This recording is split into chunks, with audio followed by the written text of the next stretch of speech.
German, I'm afraid. Thank you very much for bearing with my English. I'll try to sort of go slowly here. So yeah, thanks for bearing with me too. I changed the topic of my keynote just a few days ago.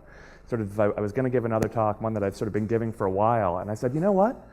I'm going to Berlin, Germany. These folks deserve a brand new talk and some fresh ideas, and so I wanted to share with you guys some things that I'm thinking about. We're all here to find out what's possible to do with iOS, right? And see what we can do now. And I thought actually a good way to frame that and to kick off the day is to look at actually where we're headed, to look into the future a little bit. Because right now, I think it really feels like we're hurtling into this era of science fiction. That when the iPhone was released, that was sort of the first time that my childhood vision of the future was actually becoming a reality. This personal computer that fit in my pocket, that knew everything about me and everything that was immediately around me. It was sort of this tricorder vision of the future that was, accessible to everyone. I've devoted sort of the last 5 years of my professional life thinking about what we can do with these devices, how to design for them, what they let us do that is truly new and different compared to the computing history that's come before. And I think there's a lot to think about there. But lately, the stuff that's been keeping me up at night is what comes next. What comes after what we sort of perceive as mobile computing now. And what do we have to do to prepare for that future? So that's what this talk is about. What comes after mobile as we know it? Where is all this headed? So if you're ready, let's get started. We're going to go on a mission right in the next hour here. Friends, where no geek has gone before. We're exploring the hazy edges of the technology universe for emerging tech trends that are changing the way that we interact with devices and with information. So we're looking to the future to see how we should think about our work now. And so this is where we are now, right? Let's start our mission with what we're able to do. What is it about this new era of computing that mobile is bringing with us that gives to us things that we haven't been able to do before? We've been talking about the personal computer since the days of disco, right? But in a very real way, these devices are really the first truly personal computer. Not just because it's always with us, that's part of it, the ubiquity of it, but more important, that it knows so much about us and what's immediately around us, right? It's the thing that's especially new is that these things are packed with sensors, right? Our smartphones and tablets have so much personal information, but it's the fact that you can supplement that with so much rich context and insight using all of the sensor information here. Look at what they can do. GPS, audio, video, touch, compass, a gyroscope, for crying out loud, a gyroscope. These are the new toys that we have to play with as designers and developers, and we benefit from them as consumers. Mobile is often considered a companion to the desktop, and I think that's the wrong way to think about it. Instead of thinking about how can we do less on mobile, I think the real question is how can we do more? Because these devices can do more than the desktop. They're packed with these superpowers, right? And at the highest level, they make it easier to sort out our information-drenched lives, because as more of the world gets geotagged, made machine-readable, scannable, becomes more and more friendly to machines, we're increasingly surrounded by these information ghosts. This thick, right around us, we are just surrounded by tons of information.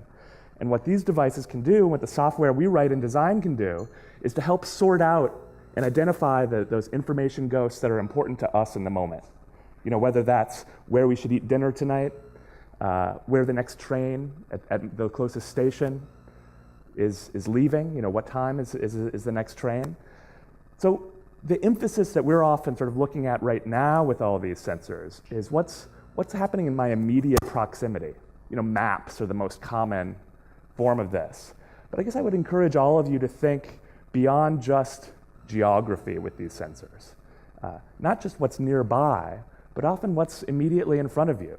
It's a very simple example of adding some subtlety to this. This is an app called Shopper. It's a grocery list app. And one of the things that it does is, it actually adjusts your grocery list based on the store you're at, the layout of the store. So if this store, maybe the produce section comes first, and then the bakery, but at this store, it's the butcher, and then the dry goods. It'll actually arrange your shopping list with this little simple intervention. It doesn't change the content. It just orders it in the order that you are going to encounter it. So this sort of subtle intervention using sensors to give context and richness to the information that you have at hand. Into Now, it's kind of like a Foursquare for media, if you're not familiar with it. It's basically a way to check into movies and television. And the thing about checking into a television show and sharing that with your friends is you have to know what the season number, the episode number, how do you identify the show? And that's not exactly information that most of us have on hand. So the way that it works is a lot like Shazam. It listens to about 5 seconds of whatever you're watching, and it says, oh, Mad Men, season 1, episode 3. Got it. And so what this is doing is not only, it's using the environment to actually save you input effort, right? I'll talk about that in a bit, but one of the most important things that we can do with sensors is to save user effort. And that's what scanning barcodes is all about. That's what Shazam is all about. It's not just identification, but it's also how can I get this information in quickly? The phone can just detect the information that I want to enter. I mean, a related element to this, right, is what we're sort of playing with now is augmented reality, the opportunity not only to identify what's happening, but actually transform the reality around us, to add new layers of understanding and insight, right, by adding new visuals to what we can see with our puny human eyes and ears, it's to add additional information there, right? So there's a talk later today about working with augmented reality, looking forward to that. But I think we also have to be careful with using it correctly, because I think a lot of times it's used as a gimmick. It's sort of something that's sort of flashy to look at one time, but something that really isn't going to fit into your life in any useful way, because most of us don't want to navigate the streets like this, sort of like peering always through our phone. But there are a lot of bad implementations of augmented reality. But there are a few areas that I think are especially compelling. And the first is games. Skinvaders, for example, is a game that uses the front-facing camera to turn your face into a game board where aliens invade your skin. Kids love this. It's like, wow, there's something crawling into my eyeball. It's gross, but they love it.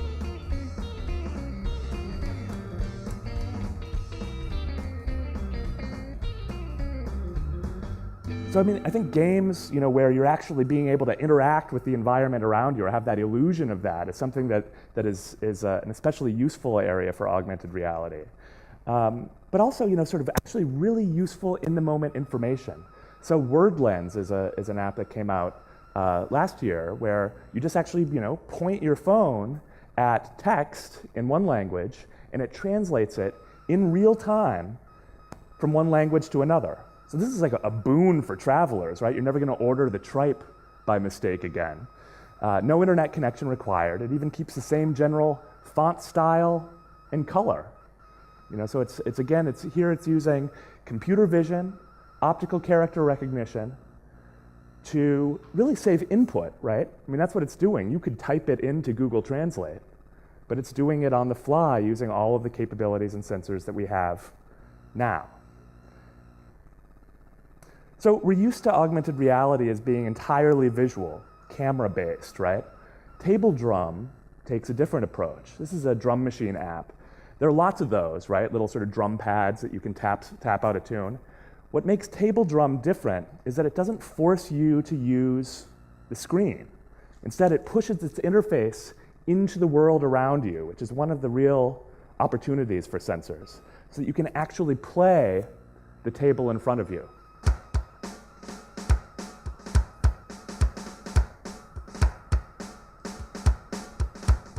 It listens in, it identifies specific sounds and pairs that with one of the instruments.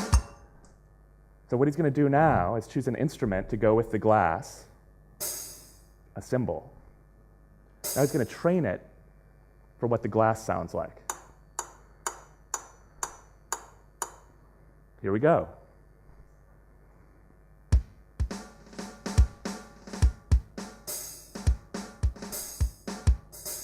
The developers call this augmented audio. The software uses its sensors to push beyond the screen, as I said, right? So every object in front of you is suddenly a sensor, an input, right? Now, if you see the commonalities between these apps, one of the things that I mentioned is that they're sort of replacements for traditional input. We think of iOS devices as touch interfaces, and that's awesome. Lots of possibility. I'm going to have a whole session about how do you think about designing for touch? How does that change the way that we do our interfaces? I'll be talking about that this afternoon. But this sort of crafty use of onboard sensors means that you don't have to interact directly at all. Because here's the thing, sometimes the best touch interface is no touch at all, right? Let the machine do the thinking for me. How can we save the users from tapping into the screen at all? That's, as I said, the point of barcodes, of computer vision recognition, of speech recognition. Speech. One of the most powerful things about sensors is that we can communicate with the machines in new ways. Sometimes they can do stuff on their own, but they are actually able to tune into us in new ways, right? So touch is sort of the first of these. It became mature in a sense of the market about 5 years ago, where it became affordable, doable at scale, so that it could show up in all these different devices. But it's the first of a bunch of things that are coming our way, right? Speech is just around the corner. It's here in the form of apps like Siri. Apple calls Siri beta, and it feels like it, right? When you talk to it, it's kind of like, it's a little like talking to an autistic child. Some things don't exactly get filtered the way that you sort of expect. But it's not just that, it's gesture, which we see in a mainstream way in Connect. It doesn't work very well yet in a lot of ways, which makes it great for games. Part of the game is trying to figure out how the machine is going to read you. If it was actually an accurate measure of how good a snowboarder I am, it wouldn't be very fun, right? So it's sort of this clumsy technology that's this close to being mature. Facial recognition. All of these things that we use to communicate as human beings, gesture, touch, speech, facial recognition, are now being able to be understood by the machines, or about to be, which means that we as designers and developers have to start thinking about, wow, how do we design for that? And not just for those things individually, but in combination. I mean, the combinations are especially intriguing. Speech and gesture, I think, are naturally gonna develop together, because you have to sort of say a word to tell the machine that I'm not waving to a friend, but that I'm waving to the machine, right? So when you start to combine speech and gesture, you know what you get?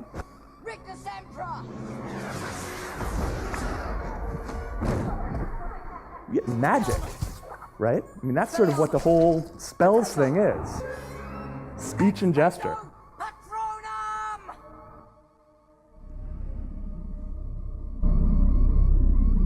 So speech is pretty exciting. But it also, and just as an aside, opens up whole realms of accessibility. I mean, if you've been doing your job right as a developer or designer, for example, on the web or in any platform, iOS makes it actually pretty easy. You're also designing accessibly, right? So that your content is easily accessed by the blind, for example. But to be honest, a lot of people don't do that. A lot of people are like, well, it would be nice to sort of design my stuff so that the blind can use it. But how big an audience is that really? In fact, if you've ever sat with a blind person while they use their computer or while they use a screen reader, it is amazing. It's amazing how quickly and adept they are at navigating visual interfaces by sound. But it's also amazing how much crap they have to put up with, right? And one of the interesting things is that as speech becomes the norm for everyone, it's very clear that speech is coming into the car, that this is how we're going to be accustomed to navigating the web and our email by speech, that this is an opportunity as we focus on that of bringing speech to the mainstream. It also is going to help people who've been suffering for a long time with bad experiences. Really excited about speech as an accessibility thing. So I've been talking a lot about now, what we're able to do with sensors, and one of the things that is especially exciting is that we're seeing custom sensors being developed. So third-party sensors that expand on what the devices themselves are able to do. The most interesting stuff is simply machine to machine. We see some of the most interesting experiments there happening with custom sensors that are built by private companies. I don't know if this is in Europe, actually. This is a thing called Square, which you just plug into a phone or an iPad, and you can suddenly take credit card transactions. Right? A very simple little sensor that, believe it or not, plugs into the audio port. And so it's, sort of doing some little sound stuff to translate the credit card numbers. Healthcare field is especially innovative in turning phones and tablets into these inexpensive medical devices. I was talking to a device manufacturer a few months ago who developed a sensor for people with advanced pulmonary disease. And this sensor gets implanted into your artery near the heart, and it detects blood pressure, so it's sort of an early warning sign for people who have this disease. And then every morning, the patient wakes up. You know how they download the information? Through their skin. They touch a sensor that's connected to their tablet, and it downloads all of the information through their skin. And that uploads the information to their physician. They get information back automatically that sort of says, here's what you should be doing for the day because of whatever the state of your heart is. I mean, this is like stuff that's just, the machine just knows how I'm feeling before I do, right? So this is, this is getting into real sort of advanced medical stuff. This is tricorder territory, right? So as sensors become more advanced, there's more stuff that we can do with our data and with our content. Just to keep on this healthcare thing, this is a project that I helped out with, something called Asmapolis. It's a system to help asthma patients better control their asthma. And part of that is just tracking it, right? Help practitioners monitor their patients as well, help epidemiologists understand broad trends in asthma in a community, what causes it. And it's all sort of based on this sensor that you put on the cap of your inhaler. It talks to your phone via Bluetooth and says, hey, I just took a puff. And then the phone adds GPS information and timestamp information and then relays that to the server. You can add additional information about sort of what's happening in your environment in terms of symptoms or triggers that happen it. And then it returns some automated information back about how well your asthma is being controlled. Essentially, the more that you take a puff, the more that it's uncontrolled, right? It sort of gives you some statistics about where you're having attacks, what's to be causing it, so that you have better knowledge, sort of more mindful knowledge of your health. And then, of course, it can actually cluster that, so you can see that information as a trend. Now, this is the individual view, but what's really interesting is they're giving this out in clinics, thousands at a time, so that researchers can see where attacks are happening in a community. Oh, a lot of attacks are happening 2 hours after people pass through this area. There's some problem in this area that we need to address from a public health standpoint. So it's a way to start understanding the causes of asthma in any community, and that's because of these custom sensors that are being built into these things for iPhone, for Android.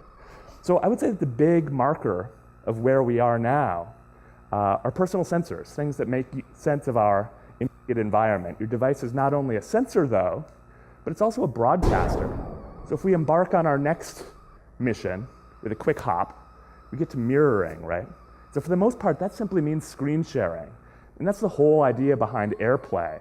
Mirror your screen via Apple TV to your television set to share photos, to share videos. And that begins to make the device itself social. Not from a Facebook or Twitter point of view, but the device itself making friends with other devices, sharing its display with other devices, and ultimately with other people. So it's not just a sensor. Your device broadcasts content to dumb devices. Smart devices driving dumb devices. It becomes the sensor and receiver for those dumb devices, like a television set.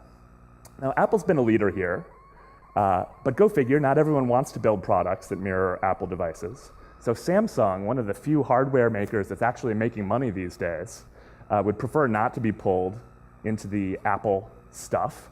And so at the same time as we see this early mirroring trend, we're also seeing a strong trend toward making other devices smart, right? Independent of other hardware, like Samsung's Smart TV.